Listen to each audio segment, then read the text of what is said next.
Salut à tous, c'est Requamaster, j'espère que vous allez bien. Et aujourd'hui, je suis très heureux de vous retrouver pour une nouvelle vidéo de présentation de cartes. On va s'intéresser aujourd'hui à la série Emerald. Alors, je vous le dis tout de suite, la série ne va pas être complète.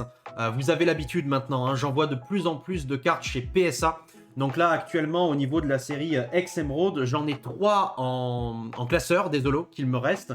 Et toutes les autres sont en cours de gradation chez PSA. Donc j'ai vraiment hâte du résultat, parce que vous vous en doutez, lorsque ces cartes reviendront de chez PSA, bien entendu, je vous ferai une vidéo de présentation, une vidéo de réception.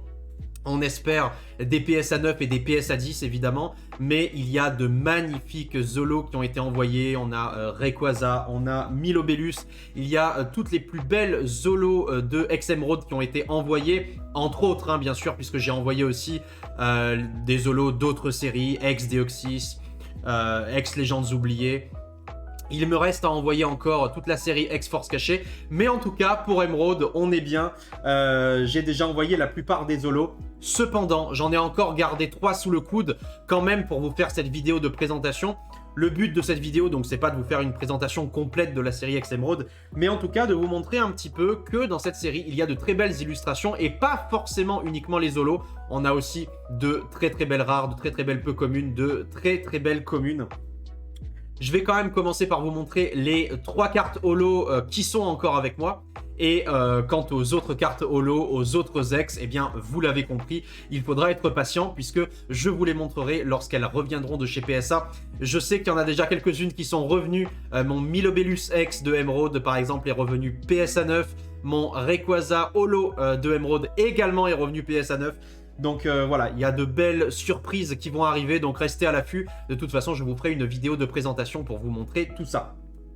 Donc on va commencer par la 3e holo du set que j'ai encore avec moi. Il s'agit du Brouabam, qui est vraiment très très joli, ce Brouabam, illustration de Hajime Kusajima. Alors, il faut savoir que Brouabam, je trouve que moi c'est un Pokémon que j'adore hein, dans le jeu. Je suis un grand fan de Brouabam, je l'avais utilisé dans ma version Saphir en 3e génération. En revanche, au niveau du TCG, je trouve que Brouabam n'est pas tout le temps mis en valeur. Bon, c'est peut-être pas le Pokémon qui bénéficie des plus belles illustrations. Par exemple, le Brouabam X de Gardien de Cristal, illustré pourtant par le maître Mitsuhiro Arita, c'est une des ex que j'aime le moins, malheureusement. Je trouve que le rendu n'est pas incroyable. Et c'est dommage, parce que Brouabam est un très très beau Pokémon. Idem, le Brouabam de Légendes oubliées en holo, je le trouve pas très très joli. En revanche, ce Brouabam holo de Emerald, je le trouve absolument incroyable. Là, franchement, il impose un certain respect. Il nous domine de toute sa hauteur. Et puis, on sent qu'il utilise son attaque mégaphone, justement, avec toutes ces ondes sonores qui sortent de son corps. Je trouve que le jeu de couleurs est vraiment assez fou, en fait, finalement. Ce bleu profond, ces nuances de bleu qui sont très, très bien représentées ici. L'effet holographique rend très très bien.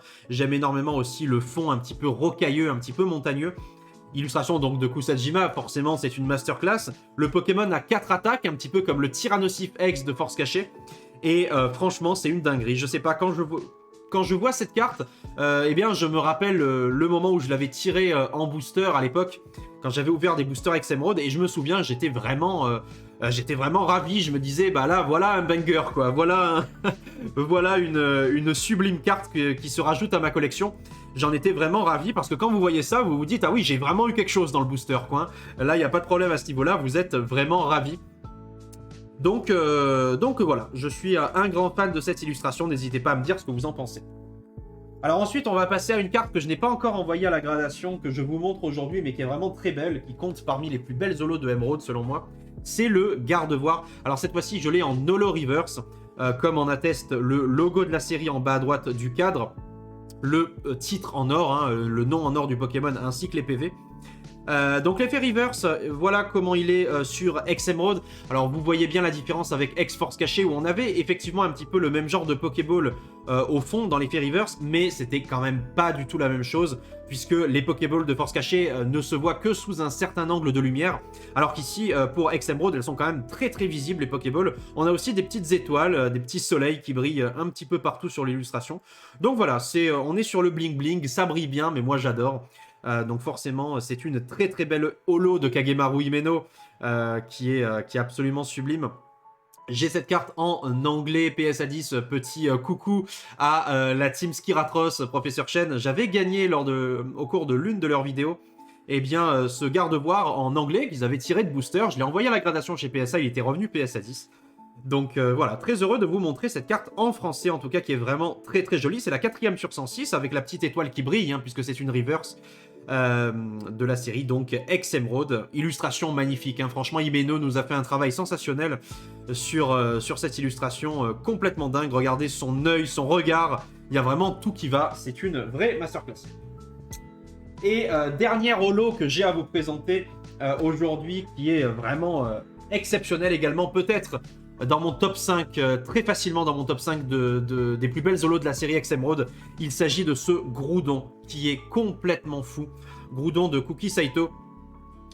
Franchement, les Pokémon légendaires ont un traitement spécial, je trouve, dans cette série, dans Ex-Emeraude. Ils sont tous très bien représentés, très bien dessinés. Assez simplement, finalement. C'est-à-dire qu'il n'y a pas beaucoup de place qui est laissée au fond, mais c'est surtout le Pokémon en lui-même qui compte. C'est lui qui est au centre de l'attention. Et Saito, justement, a fait un travail exceptionnel avec cette série, parce qu'il a beaucoup dessiné eh bien, les Pokémon légendaires, donc Groudon et Kyogre notamment, avec cet effet assez incroyable, justement, au niveau de la posture, de la pose des Pokémon. Ils sont vraiment en face de la caméra, sur un plan très très restreint comme ça, hein. On les voit en très gros plan, et c'est assez phénoménal, parce qu'on saisit toute leur puissance là. On saisit vraiment tout leur charisme. Et c'est assez sensationnel, ce Groudon. Je le trouve particulièrement bien illustré au niveau des détails. Au niveau des détails de sa queue, de ses griffes et même de sa gueule. Regardez-moi la beauté de sa tête, ce fond holographique doré en plus qui brille et qui rend tellement bien hommage au Pokémon. Il y a vraiment tout qui va. C'est absolument sublime. Les rochers qui volent un petit peu autour du Pokémon, c'est juste trop beau. On a une petite swirl ici. Je suis vraiment fan, et vous allez voir en fait que quand je vais vous montrer les autres cartes de la série, eh bien Saito justement a très très très bien dessiné les autres Groudons et les autres Kyogre disponibles dans Ex-Emeraude, avec toujours cette même intention, c'est-à-dire cette volonté de puissance, hein, de représentation très claire du Pokémon, qui n'est pas en arrière-plan, dans un environnement ou quoi. Non, il est devant nous, face à la caméra, il a une posture, un charisme, il a une puissance, et ça c'est assez sensationnel. Donc magnifique Groudon de Cookie Saito. Malheureusement, c'est déjà terminé pour les holos, hein, puisque je vous ai déjà prévenu, les autres sont en cours de gradation chez PSA, donc on va passer aux rares. Je vais passer un petit peu plus vite là-dessus, même s'il y en a qui sont vraiment très très belles, notamment ce Eoko de Kagemaru Himeno, qui est absolument sublime. Je sais pas ce que vous en pensez, mais moi je la trouve incroyable cette carte. Le Eoko est très très très bien dessiné, le fond est très très beau également, avec toute cette végétation, tout cet effet venteux. Et je trouve vraiment que c'est une vraie réussite de Himeno, une des plus grandes illustratrices de l'histoire du TCG. Et quand on parle de très grande illustratrice pour le TCG Pokémon, eh bien on est obligé de parler de Atsuko Nishida, qui a illustré cette Oniglali. Atsuko Nishida, on reconnaît tout de suite son trait, hein, vous connaissez la rengaine maintenant, c'est-à-dire un trait très fin avec beaucoup de luminosité. Les Pokémon sont très mignons, ils sont très colorés, ils sont souvent joyeux, et c'est le trait qu'on retrouve d'Atsuko Nishida. Ici, le Oniglali, tout de même, n'est pas très joyeux, parce que ça reste un Oniglali quand même, faut pas rigoler. Mais il y a ce côté quand même beaucoup plus lumineux, beaucoup plus clair, beaucoup plus fin que la plupart des Oniglali qu'on peut retrouver de manière générale dessinés dans le bloc X. Donc illustration d'Atsuko Nishida avec tout cet effet de blizzard, de neige autour du Pokémon. Et ça fait vraiment vraiment plaisir, une très très très belle rare. Je parlais du traitement accordé par Cookie Saito aux légendaires de Ex-Emeraude, et plus particulièrement à Groudon et Kyogre. Et bien là, vous allez être servi avec ces deux rares qui sont absolument sublimes. Que dire franchement de ce Groudon qui est pour moi l'une des plus belles illustrations de Groudon, de l'intégralité du TCG. Je sais pas, franchement il y a quelque chose je trouve avec ce Groudon, que ce soit au niveau du fond, du torrent de lave comme ça qui coule, que ce soit au niveau du bout de sa queue justement, qui est encore dans le torrent de lave. Lui, il en sort à peine, il est en train de gravir la montagne comme ça, de venir vers le spectateur avec ses mains en avant, cette posture, ce charisme propre à Groudon. Je trouve ça assez exceptionnel. On a des couleurs qui sont légèrement différentes quand même que celles appliquées au Groudon holographique qu'on a vu tout à l'heure.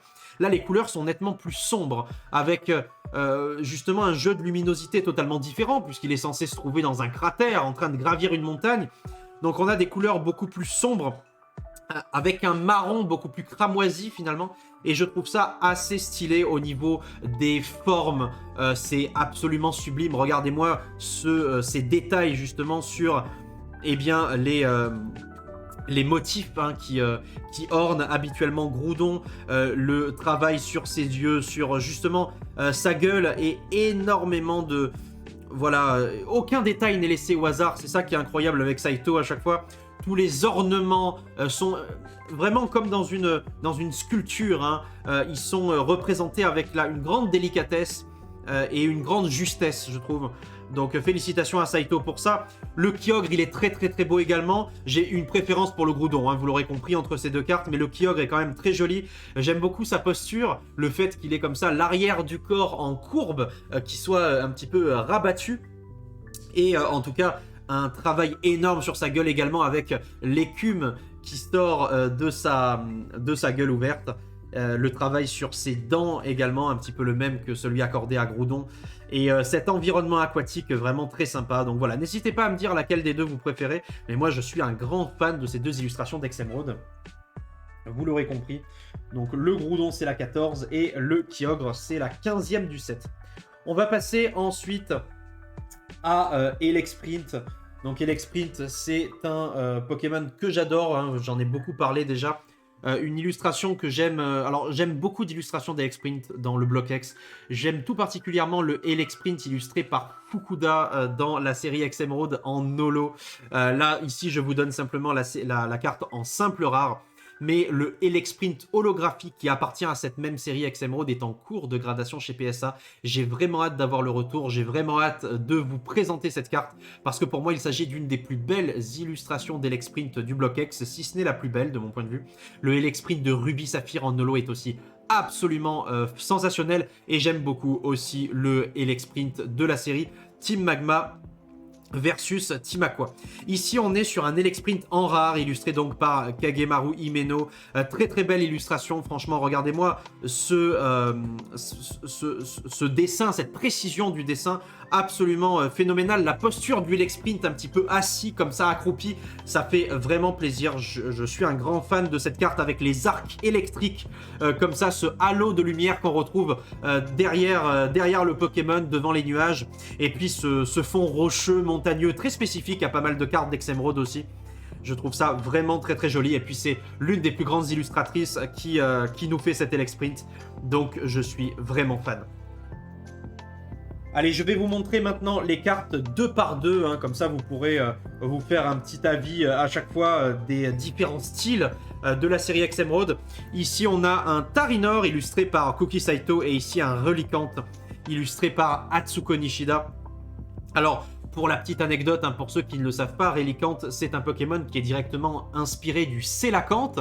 Donc le Coelacanth, c'est un poisson qu'on l'on a longtemps pensé disparu. Hein, on ne pensait pas qu'il vivait encore à l'état naturel. Et pourtant, on en a retrouvé au large des côtes de Madagascar et d'Afrique. On a retrouvé pas mal de spécimens de Coelacanth qui vivent dans des profondeurs, c'est pas dans les abysses, hein, mais grosso modo entre 50 et 200 mètres, hein, de mémoire. Donc des poissons extrêmement rares et également préhistoriques, puisque eh bien, ils appartiennent à une époque, en fait, ils viennent d'une époque où il y a plusieurs millions d'années, hein, donc ils ont côtoyé très certainement certaines espèces de dinosaures et les premières espèces de tortues et de requins, très probablement. En tout cas, voilà, pour l'histoire du Relicanth. C'est un Pokémon magnifique que j'aime énormément. J'aime beaucoup le jeu de lumière, la brillance accordée ici par Atsuko Nishida à ce Relicanth, qui brille de mille feux. Et le Pokémon est toujours mis en valeur de toute façon avec les illustrations de Nishida, donc c'est une vraie dinguerie. félicitations à elle pour ce sublime Relicanth. Et Tarinor ici, Tarinor Pokémon, hein, je le rappelle, qui pointe toujours vers le nord, Pokémon magnétique, donc illustré ici par Cookie Saito, qui est vraiment très joli. Donc voilà, je ne sais pas si la plupart d'entre vous devaient déjà connaître ces illustrations, mais pour les plus jeunes d'entre vous qui n'ont pas grandi avec le Block X, eh bien ça peut être assez sympathique de découvrir ce genre d'illustration. Tout à l'heure, on parlait de Saito et justement de sa justesse lorsqu'il illustrait des Pokémon très massifs comme Groudon. Eh bien, on retrouve exactement la même chose ici avec ce Rhinophéros. Ce Rhinophéros qui est qui est un Pokémon également très massif, qui a la même stature que Groudon. Et c'est un petit peu ce qui se passe ici. Il est donc très bien illustré, ce Rhinophéros. Saito a apporté à peu près le même traitement à Rhinophéros qu'il avait apporté à Groudon. Et je trouve cette carte absolument sublime. La posture du Rhinophéros comme ça, qui est en train d'attaquer, d'envoyer des pierres sur ses adversaires. Et puis justement, la justesse aussi de ses yeux, de son expression faciale. Je trouve ça absolument sensationnel. Les cailloux qui volent au-dessus de lui. C'est une vraie dinguerie. J'adore ce Rhinophéros. Et que dire de cet incroyable Sévipère et de ce sublime Mangriffe, donc les deux Pokémon qui vont de pair, hein, ce sont les deux Pokémon rivaux de la 3e génération, Ruby, Saphir, Emerald. Donc à gauche, nous avons un Sévipère qui a été illustré par le maître, Mitsuhiro Arita, et à droite, un Mangriffe illustré par Midori Harada. Donc très grand fan de ces deux Pokémon. Le Sévipère est dessiné avec une grande justesse par Arita. J'aime beaucoup ce fond désertique et le traitement apporté justement à son corps. C'est vraiment une des plus belles illustrations de Sévipère pour moi de très loin. Et ce Mangriffe également dessiné par Harada, une vraie dinguerie. Donc voilà, n'hésitez pas à me dire lequel vous préférez parmi les deux Pokémon rivaux de la 3e génération. Allez, on va continuer. Cette fois-ci, je ne vais plus vous montrer toutes les cartes. Hein. Je vais vous montrer les plus belles à chaque fois. Donc, on va continuer avec un Chapignon illustré toujours par le maître Arita. Donc, c'est la 22e du set. Hein. Il suit directement le Mangriffe dans la classification de la série. Je rappelle que dans le Block X, eh bien, vous aviez les Holos qui étaient en premier au début de la série, suivis directement par les rares, puis les peu communes, puis les communes. Donc, en fait, on suivait une classification de rareté hein, à l'époque du Block Wizard et du Block X. Ça a changé ensuite, bien entendu. Donc, voilà, très beau Chapignon illustré par Mitsuhiro Arita. J'aime énormément le fond. Vous vous en doutez avec toutes ces plantes, ces fougères, cette atmosphère un petit peu luxuriante et d'un côté un petit peu étrange puisqu'on n'est pas dans une forêt. Hein, on pourrait penser que Chapignon vit en pleine forêt dans le bois Clémenti par exemple. Donc là on aurait pu s'imaginer à énormément d'arbres, à une forêt amazonienne presque. Et puis finalement on se retrouve avec très peu d'arbres mais pas mal de fougères, pas mal de petites plantes comme ça qui parsèment le terrain. Donc plutôt sympathique. Et ici, le Chapignon est très bien dessiné, mais c'est totalement normal pour un Pokémon illustré par Arita. Donc, vraiment fan de cette carte. Ensuite, je vais quand même vous montrer ce très joli Camerupt. Ce Camerupt illustré par Masakazu Fukuda. Donc, je vous le montre parce que c'est Fukuda qui l'a illustré, bien sûr. J'aime énormément ce Camerupt. Je trouve que son côté un petit peu farceur, un petit peu coquin qui ressort là, est très sympathique puisqu'on n'a pas l'habitude de voir Camerupt comme ça, avec cet air peu farouche, on va dire. En tout cas, ça reste très sympathique. Cette illustration m'a toujours fait rire, donc je me devais de vous la présenter. On va passer sur le Kaorin pâte à modeler qui est sympathique, mais qui ne vaut pas ce Galifeu absolument incroyable de Midori Harada, la 25e du set. Donc Galifeu qui est dans une posture très intéressante, un petit peu avachie comme ça, allongée en train de lancer des flammes. J'aime énormément cette carte. N'hésitez pas à me dire si vous êtes friand de ce genre d'illustration. Moi j'aime énormément. Ensuite, on continue avec le Dodrio. Donc là, cette fois-ci, on passe aux peu communes de la série. On a terminé les rares. Donc le Dodrio de Hajime Kusajima. Le Galifeu était déjà bien sûr une peu commune. Avec les 3 têtes de Dodrio comme ça qui sont dans des postures vraiment très différentes. Mais ça reste très sympa de voir ce Pokémon sous cette forme-là. Illustration de Kusajima, celui qui a illustré le Boabam qu'on a vu en début de série. Donc ça vaut vraiment le coup d'œil. Ensuite, nous passons à Electrode, illustré par Fukuda. Donc à nouveau, hein, une belle place accordée à la pose, hein, comme d'habitude. Chez Fukuda, le Pokémon doit avoir une pose spécifique. Et ici, le Electrode, ce qui est intéressant aussi, c'est son expression faciale, son caractère qui ressort vraiment très très bien. Donc j'aime beaucoup cette carte. Là, on va arriver, selon moi, à la plus belle peu commune de la série Emerald. J'ai la chance de posséder la version Reverse et la version normale, donc je vous montre les deux. Il s'agit de Masco. Ce Masco est incroyable. Masco illustré par Mitsuhiro Arita. Ici, on a vraiment son aspect lézard qui ressort. Hein. Masco, très souvent, on le voit eh bien, sur ses deux jambes, à la verticale. Et là, on le voit allongé, enfin pas allongé, mais en train de planter ses serres dans les branches d'arbres. Sûrement, il essaye de se déplacer entre les branches de manière furtive. Et je trouve ce traitement serpentiforme accordé à Masco particulièrement intéressant. Arita ici nous a fait un travail sensationnel. L'effet reverse avec les Pokéballs, les étoiles, donc les soleils qu'on retrouve en fond, c'est absolument fou. J'aime vraiment, vraiment beaucoup cette carte. Ici, vous allez pouvoir admirer donc l'effet, le Masco sans l'effet reverse. Pour voir encore mieux justement le côté nature avec la lune en fond, les arbres, les plantes, c'est vraiment trop trop beau. Voilà, une des plus belles illustrations pour moi d'Emerald, et elle est signée Mitsuhiro Arita. Alors là, je vais vous faire un comparatif entre deux gros rays. Vous allez pouvoir me dire lequel des deux vous préférez. Nous avons à gauche le gros ray de Kagemaru Himeno et à droite le gros ray d'Atsuko Nishida. Le gros ray de Nishida, je l'aime beaucoup parce qu'il a cet aspect beaucoup plus conte de fées. Hein, on n'a pas l'impression de voir un animal comme ça, une sorte de cochon, de porc, quoi, qui est censé être l'inspiration principale de gros ray. Eh bien, avec le dessin de Nishida, beaucoup plus aérien, beaucoup plus lumineux et beaucoup plus mignon, on a l'impression d'être confronté à un autre animal, à un animal presque mythologique. Et c'est très très sympa, je trouve. En revanche, le gros ray de Himeno est vraiment très joli parce que le traitement apporté à son corps, à sa posture, aux différentes couleurs est encore plus intéressant, je trouve. Donc très très dur de trancher entre les deux, je les trouve vraiment vraiment très beaux. Donc voilà, ça c'était pour gros ray. On va pouvoir continuer avec un magnifique Hariyama. Donc Hariyama illustré par Kuki Saito. J'ai toujours adoré cette illustration. Je trouve la pose du Pokémon absolument dingue. Tout ce qui est détail aussi sur cette illustration, c'est complètement fou. On sent que Saito ici s'est tué à la tâche. Il n'a pas fait dans la simplicité et il a vraiment illustré Hariyama sous son meilleur jour avec tous les détails qui caractérisent son corps. C'est vraiment très très sympa. On va continuer avec deux Pokémon. Donc je vous les montre les deux d'affilée, même s'ils ne se suivent pas dans la classification de la série. Il s'agit de Lumivol et de Musiole.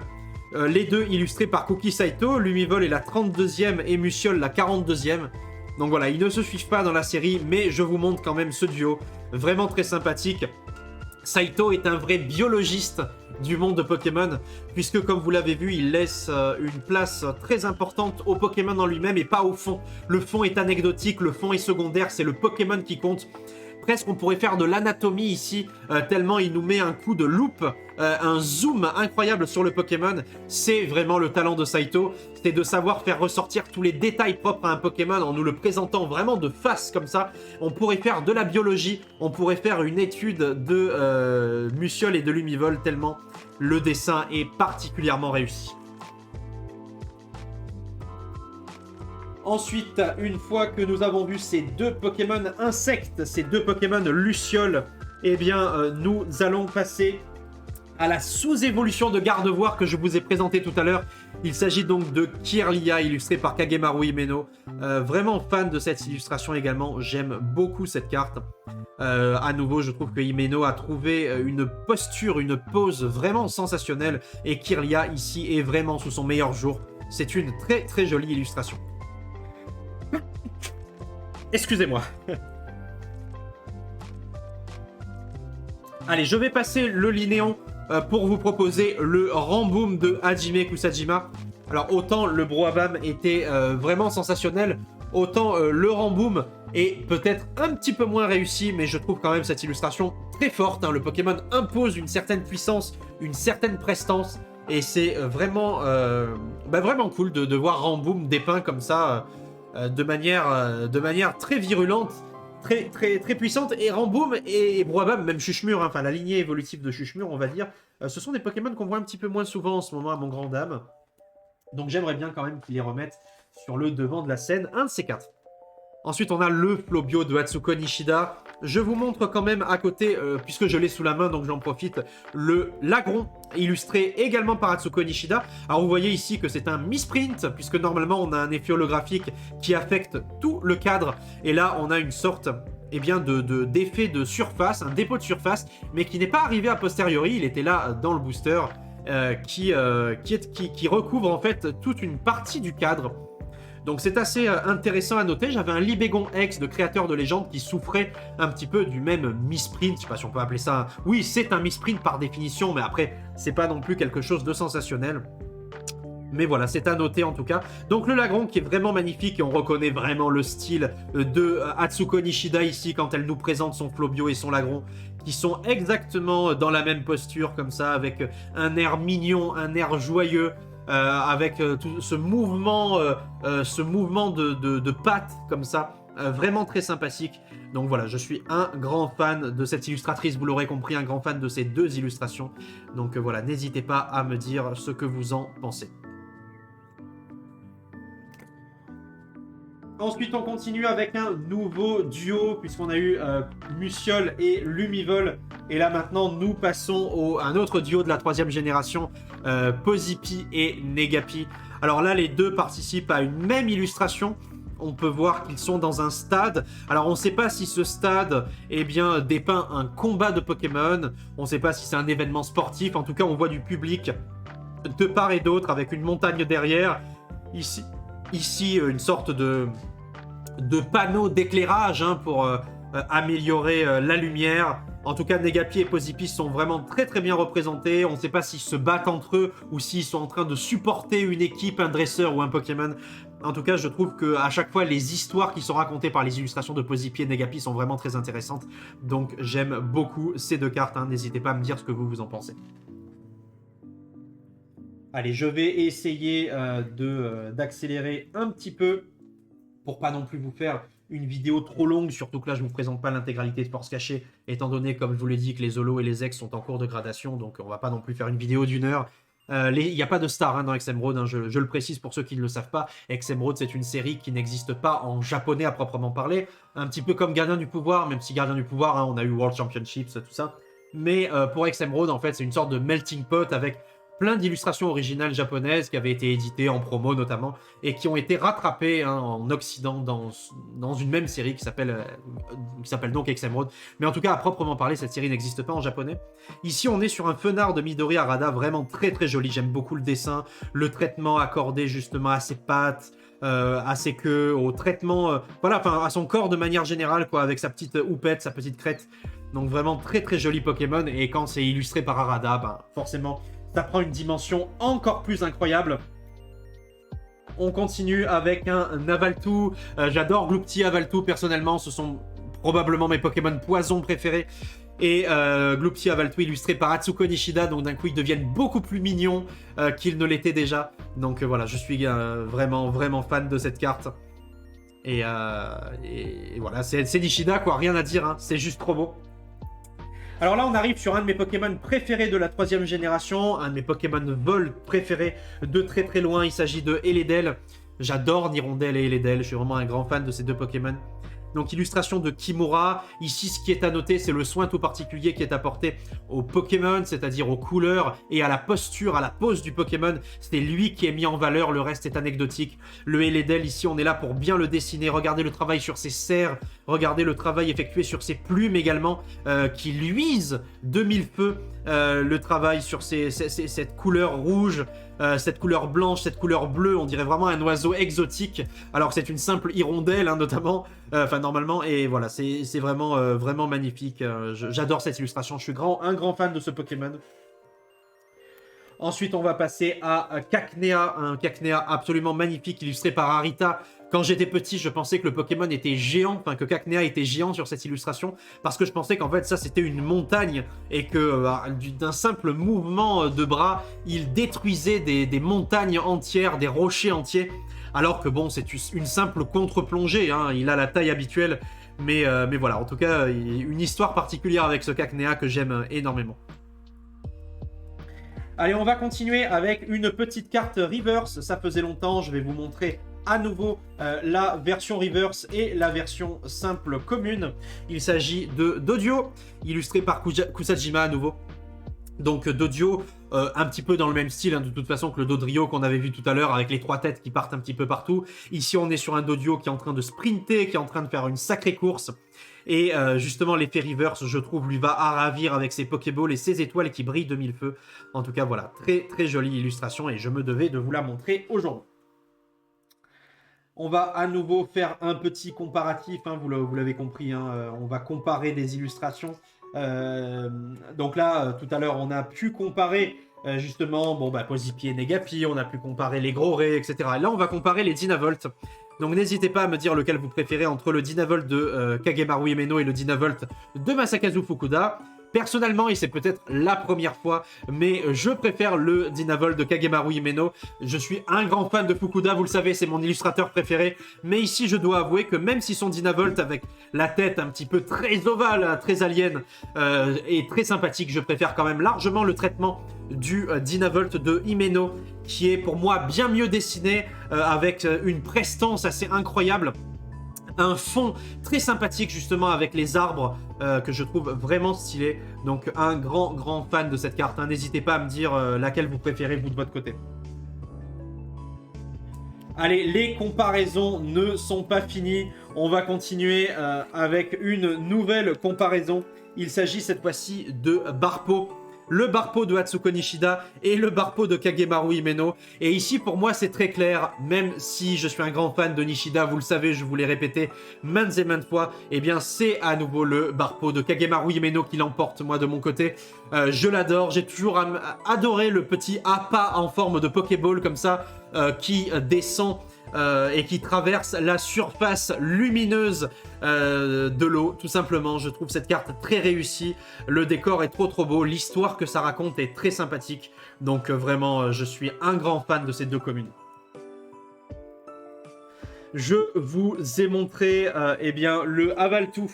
Donc forcément, eh bien, vous vous en doutez, si je vous ai montré le Avaltou, je vais également vous montrer le Gloopty, dessiné également par Atsuko Nishida. Ils ont l'habitude de représenter eh bien, des familles évolutives à chaque fois. Nishida va s'occuper d'un Pokémon et de son évolution. Arita va faire la même chose. Himeno va faire la même chose.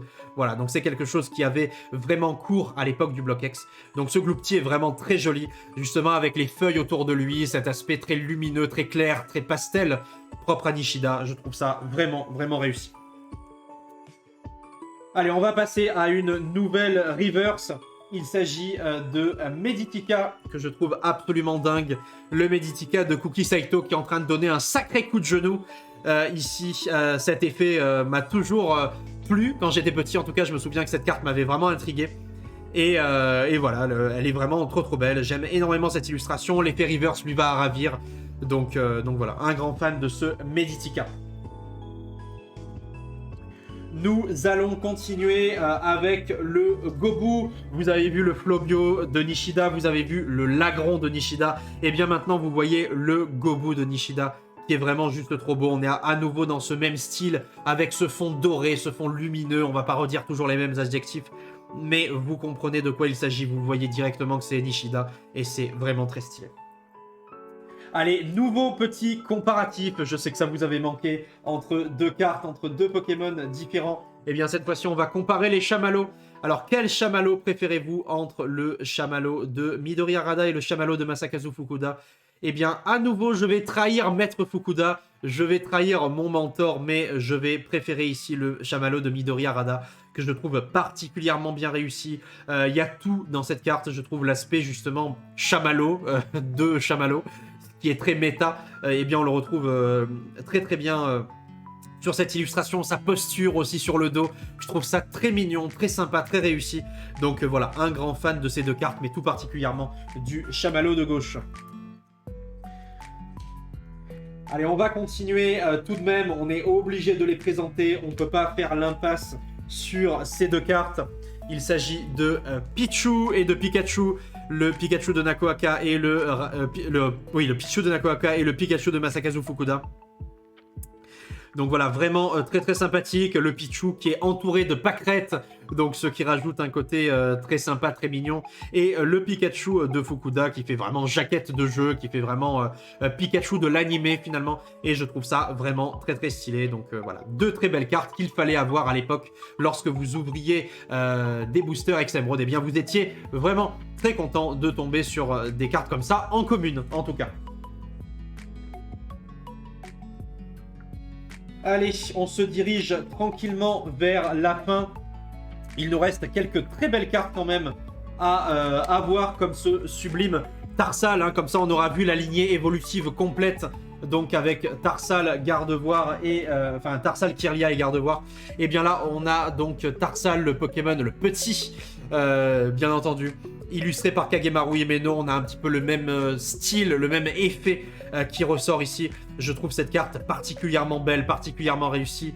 Un dessin vraiment stylé. On n'a pas l'habitude de voir Tarsal comme ça avec ses deux membres inférieurs qui sont séparés. Hein. Souvent, on le voit simplement sous sa forme avec une sorte de jupe, hein, de robe.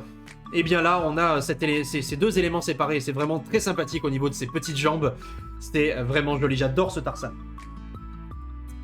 Continuons avec un très joli Rhinocorn. Là, c'est un petit peu ma manière de rendre hommage à Saito, c'est de vous présenter ce Rhinocorn. Puisque à nouveau on est sur la même dynamique que ce qu'on avait décrit tout à l'heure avec Rhinophéros et avec Groudon, c'est-à-dire sur un Pokémon qui a une prestance, qui a une allure, qui a une vraie masse, et ça, Saito, il sait vraiment bien le dessiner. On est face à un Pokémon d'envergure à nouveau qui est face à nous, qui a une vraie carrure. Et au niveau des détails, alors déjà la pose est magnifique, hein. La pose du Rhinocorn est très belle, mais au niveau des détails, c'est vraiment quelque chose de fantastique. Regardez tous les détails sur la carapace, sur le corps de Rhinocorn. Donc là, Saito, il n'a négligé aucun détail, il a tout fait dans la dentelle. C'est vraiment magnifique, les différentes... sa carapace, tout est trop beau, quoi. C'est vraiment très bien dessiné, donc félicitations à Saito pour cette sublime illustration. On continue avec un Pokémon que j'aime énormément également, qu'on pouvait trouver au Bois Clémenti au début de la 3e génération. Il s'agit de Balignon, illustré par Mitsuhiro Arita. Donc on avait vu tout à l'heure le Chapignon illustré par Arita, et bien là on est face au Balignon illustré par Arita. Très belle illustration. Là on pourrait croire qu'il est au Bois Clémenti, hein, très clairement, il n'y a pas de doute à ce niveau-là. Avec les feuilles automnales comme ça qui l'entourent. Balignon, de toute façon, il est trop mignon. Toujours regarder sa petite frimousse. C'est toujours une vraie réussite. Donc je suis vraiment fan de cette carte. Allez, je vais quand même vous montrer le Stalgamin de Atsuko Nishida qui est juste trop beau. On a eu le Oniglali tout à l'heure, cette fois-ci on a le Stalgamin, il est absolument sublime. Quelle illustration de folie, c'est vraiment une dinguerie. Donc là on est à nouveau face à une grosse mignonnerie et à un côté très clair, très lumineux. Un jeu de luminosité vraiment cool avec Nishida. Nouveau comparatif entre deux Pokémon, il va s'agir de Spoink. Donc deux Spoink, le Spoink de Atsuko Nishida à gauche et le Spoink de Himeno à droite. Et c'est à nouveau le Spoink de Himeno que je vais préférer ici.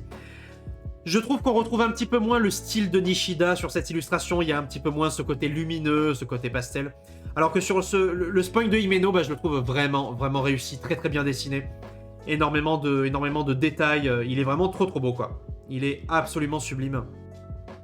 Donc dites-moi ce que vous en pensez à nouveau, hein, votre préférence parmi les deux. Moi ici ça va être le Spoink de Himeno. Allez, on arrive tranquillement sur la fin des communes. Il y en a certaines que je vous ai passées. Hein, je ne vous ai pas tout montré pour pas vous faire une vidéo trop longue. En fait, je me contente de vous montrer mes coups de cœur. Hein. Les cartes qui pour moi sont les plus belles de la série.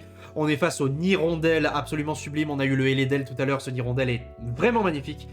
Posté, perché sur sa branche comme ça. Donc voilà, Nirondelle, je vous ai dit de toute façon que c'était un de mes Pokémon préférés de très loin. de la 3e génération. Je l'avais eu en Shiny Hasard sur la version Emerald. Ce vert, hein, Nirondelle Shiny, a un côté vert absolument magnifique. Et j'étais vraiment très heureux de l'avoir en Shiny à l'époque. Et là, on est sur un très beau Nirondelle. Avec cette posture très prédatrice, finalement. On dirait qu'il va s'élancer pour chasser un chenipot.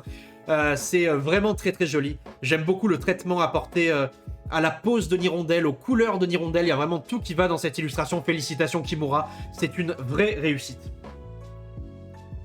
Après le Nirondelle, on a un autre Pokémon que j'adore, le tout premier Shiny que j'ai chassé moi-même. Il s'agit de Poussifeu. Poussifeu de Harada également, c'est ma toute première chasse. J'avais eu bien évidemment le Léviator rouge avant, comme tout le monde en Shiny, mais ma vraie première chasse de Shiny, c'est Poussifeu sur ma version Ruby. Et ce Poussifeu est incroyable avec les petites flammes mèches qui s'échappent de son corps. La posture, on dirait qu'il est en train de courir très près du sol, hein, comme le Galifeu qu'on avait vu tout à l'heure. Donc vraiment très fan de cette illustration qui change vraiment de l'ordinaire et de ce qu'on a l'habitude de voir avec les starters de la 3e génération. On continue avec un petit Arco. Alors, j'ai oublié quelque chose. Je vais me permettre de chercher une carte très rapidement pour vous la montrer.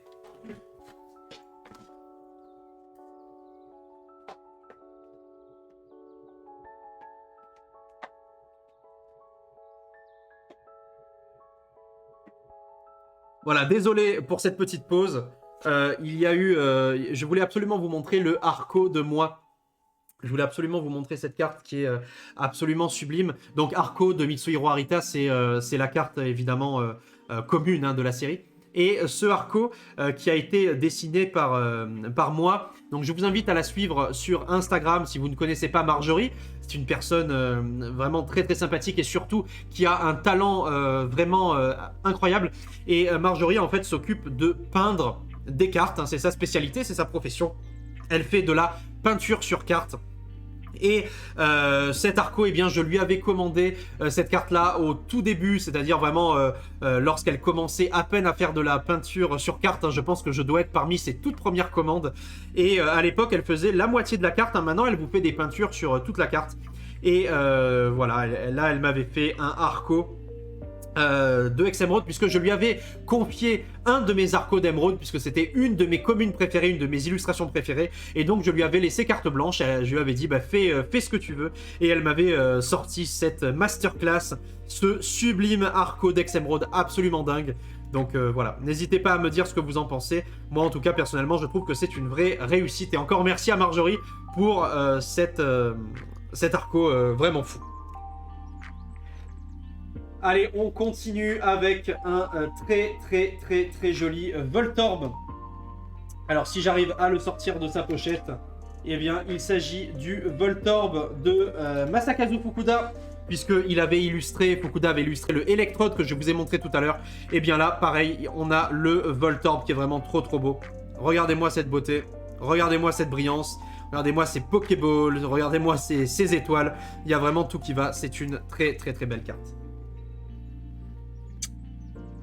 Allez, je vais quand même vous montrer le très joli Goopix, parce que c'est la dernière commune de la série que je trouve vraiment très belle.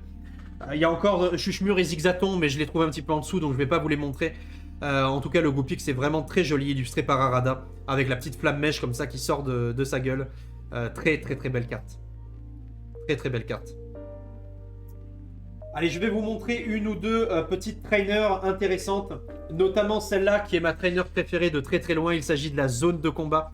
Alors, pour ceux qui ne le savent pas, lorsque vous jouiez à Pokémon Ruby et Pokémon Saphir, vous aviez accès simplement à la tour de combat, et il n'y avait pas toute cette zone de combat qui était uniquement disponible dans la version Emerald. Et c'était complètement fou parce que c'est un rajout complètement sensationnel. Il y avait tellement plus de choses à faire. Là, bien entendu, vous retrouvez la tour de combat, mais vous avez tellement de nouveaux bâtiments comme la pyramide de combat. La pyramide de combat que vous voyez là, qui est mon bâtiment préféré de toute la zone de combat, parce que vous pouviez faire des choses incroyables dedans. Le défi était vraiment très chaud. C'était très dur d'aller à la fin et de combattre 2 fois Brandon, qui était le leader de la pyramide de combat pour finalement récupérer votre symbole d'or. D'abord le symbole d'argent et ensuite le symbole d'or. Ici, avec le sévipère, c'était le reptile de combat, qui était vraiment aussi un bâtiment incroyable à la musique mémorable, où vous deviez parcourir des salles. À chaque fois, vous aviez le choix entre 3 salles. Potentiellement, vous aviez un combat. Potentiellement, on vous soignait vos Pokémon. Potentiellement, on vous infligeait un statut. Voilà, donc il y avait plein de choses différentes. Il y a le dôme de combat, il y a l'usine de combat, il y a le dojo de combat. Il y avait énormément de bâtiments incroyables dans cette zone de combat. Et franchement, si vous jouez à une version, je vous conseille de jouer à la version Emerald, parce que vous avez déjà eh bien, toute la beauté de la 3e génération et de la région de Hoenn. Vous avez toute la beauté des légendaires, de la confrontation directe entre Groudon, Kyogre et Rayquaza, qu'on peut voir a fortiori dans Emerald beaucoup plus encore que dans Ruby Saphir. Et puis vous avez cette masterclass de la zone de combat à la fin, où vous pouvez parcourir tous les bâtiments de la zone de combat. Vous pouvez relever des défis qui étaient vraiment difficiles, hein, honnêtement à l'époque, très très difficiles, surtout que c'était beaucoup moins facile qu'aujourd'hui de créer des Pokémon, enfin de créer dans le sens de breed des Pokémon, de les élever. C'était beaucoup plus difficile à l'époque d'avoir des bonnes statistiques, d'avoir des EV, des IV parfaits. Enfin, surtout les IV en l'occurrence, et franchement, eh bien, c'était un défi de taille, et ces bâtiments étaient incroyables, l'ambiance était folle, et puis les combats contre les meneurs de zone étaient vraiment complètement dingues. Voilà, j'ai suffisamment parlé, mais en tout cas, cette zone de combat est une des cartes les plus appréciées de mon côté, en tout cas, de la série. Et je vais passer à net, je vais directement vous montrer le projet de Monsieur Rochard, avec ici Monsieur Rochard, qui est le père de Pierre Rochard. Donc Pierre Rochard, Steven Stone, hein, je le rappelle, c'est le maître de la Ligue Pokémon en 3e génération, du moins sur les versions Ruby Saphir, puisqu'ensuite il laisse provisoirement sa place à Marc, qui était avant champion d'Atalanopolis. Et eh bien Steven Stone, donc Pierre Rochard, qui est spécialiste des pierres rares, eh bien son père, Monsieur Rochard, que vous voyez ici représenté, est le patron de la Devon. Donc la Devon, c'est une société, une multinationale qui est basée à Mérouville, qui s'occupe de plein de choses, la création de Pokéball, la restauration de fossiles, et qui a mis au point le Pokénav, un petit peu une sorte de Pokématos, hein, comme vous auriez en 2e génération, sauf qu'il n'y a pas la fonction radio, mais vous avez la fonction appel téléphonique notamment. Donc ce personnage-là est très important, très riche, hein, dans la région de... Ça doit être une des grandes fortunes de Hoenn. Et ici, on a un très très beau Raichu et des spécialistes ici qui travaillent avec lui. Alors je vais passer le Pokénav, le professeur Seco, tout ça qui sont très sympathiques. Vous parler rapidement peut-être de Scott quand même, qui était eh bien tout simplement un personnage qui aidait le joueur au cours de son aventure sur Emerald, qui lui donnait des pistons, qui lui donnait des conseils, et finalement qui l'incite à participer au défi de la zone de combat une fois qu'il a battu la Ligue Pokémon. Voilà, donc il est missionné en fait par la zone de combat, par la Ligue Pokémon, pour dénicher et trouver des talents et de jeunes nouveaux dresseurs, enfin des dresseurs de talent quoi. Voilà. Je vous montre quand même le petit Timmy au dressage avec son petit Tarsal. Timmy qui est en train de donner un Pokéblock à son Tarsal. Donc Timmy, c'est un joueur d'abord très timide, avec une santé assez fragile. Il a passé une longue période de convalescence à Vergazon.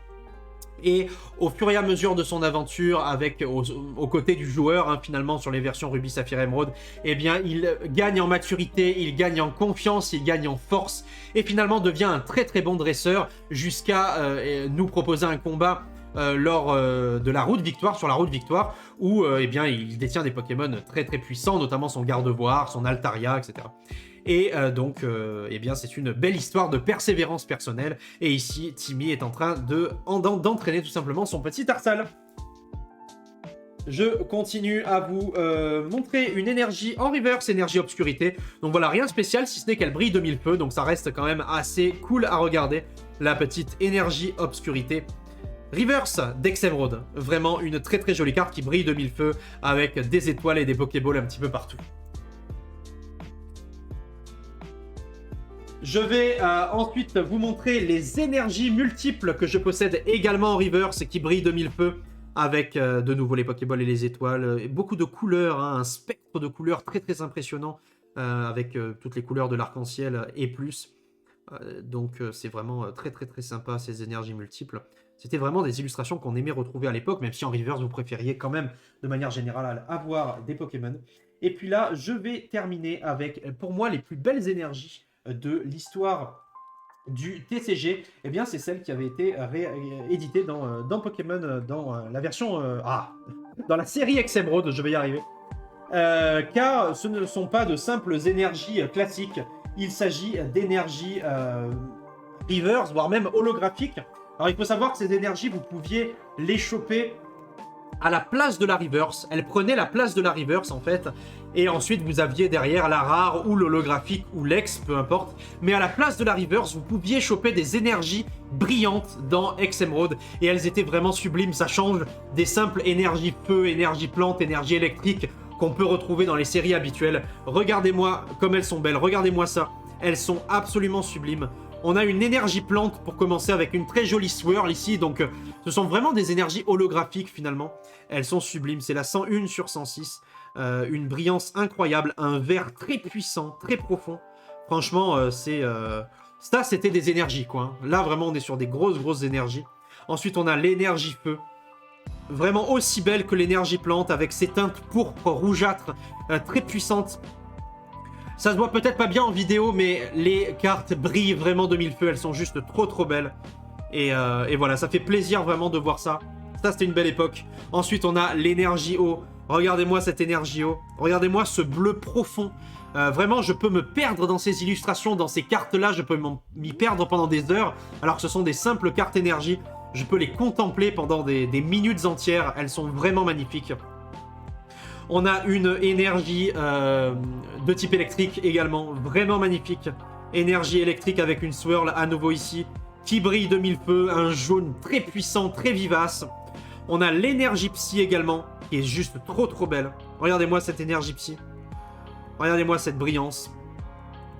Et puis enfin, nous avons une énergie combat, qui est également incroyable. À nouveau une swirl ici. Et franchement, une brillance à toute épreuve.